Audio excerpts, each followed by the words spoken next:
What is ABRC? ABRC का पूर्ण रूप है इलेक्ट्रॉनिक बैंक रियलाइजेशन सर्टिफिकेट। ये एक डिजिटल प्रमाण है जो ये दर्शाता है कि निर्यात के बदले भुगतान प्राप्त हुआ है। ये बैंक द्वारा जारी किया जाता है और एक्सपोर्टर को स्वयं DGFT directorate general of foreign trade की वेबसाइट https://www.dgft.gov.in पर जनरेट करना आवश्यक होता है। ये प्रमाण होता है कि किसी विशेष निर्यात शिपमेंट के विरुद्ध विदेशी मुद्रा प्राप्त हो चुकी है और निम्नलिखित उद्देश्यों के लिए अत्यंत आवश्यक है। एक्सपोर्ट इंसेंटिव्स जैसे RODTEP, ROSCTL आदि प्राप्त करने हेतु शिपिंग बिल्स को कस्टम्स के साथ बंद क्लोजर करने हेतु फीमा और RBI नियामकों का अनुपालन करने हेतु 1 IRM OM inward remittance, outward remittance, IRM inward remittance. इसका अर्थ है विदेशी मुद्रा जो एक्सपोर्टर को उनके बैंक खाते में एक्सपोर्ट ऑर्डर के बदले प्राप्त होती है। OM आउटवर्ड रेमिटेंस, इसका उपयोग विदेशी आपूर्तिकर्ताओं को भुगतान करने के लिए होता है, लेकिन ABRC के संदर्भ में IRM अधिक महत्वपूर्ण होता है।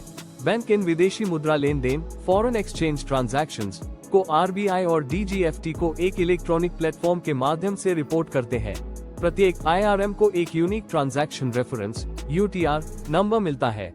2. Generating ABRC on DGFT website by exporter self. हालांकि bank foreign exchange realisation data को DGFT को अपलोड कर देते हैं, एक्सपोर्टर्स को स्वयं DGFT पोर्टल पर लॉगिन करके ABRC सर्टिफिकेट को मैन्युअली जनरेट या डाउनलोड करना होता है। इस प्रक्रिया में निम्नलिखित चरण शामिल है।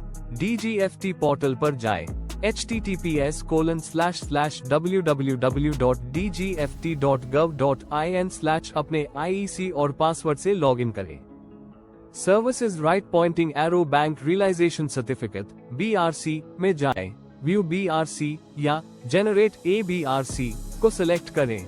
IEC code, financial year, shipping bill number, port code आदि जैसी जानकारी भरें।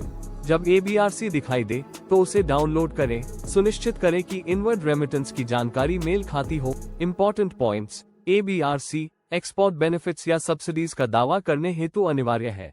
इसके बिना DGFT और कस्टम्स ये सत्यापित नहीं कर सकते कि आपने वास्तव में निर्यात से विदेशी मुद्रा अर्जित की है। ABRC जनरेट करने से पहले बैंक को रियलाइजेशन डेटा DGFT को अपलोड करना चाहिए। हमेशा ये क्रॉस चेक करें कि आपके बैंक ने DGFT पर सही विवरण फाइल किया है या नहीं।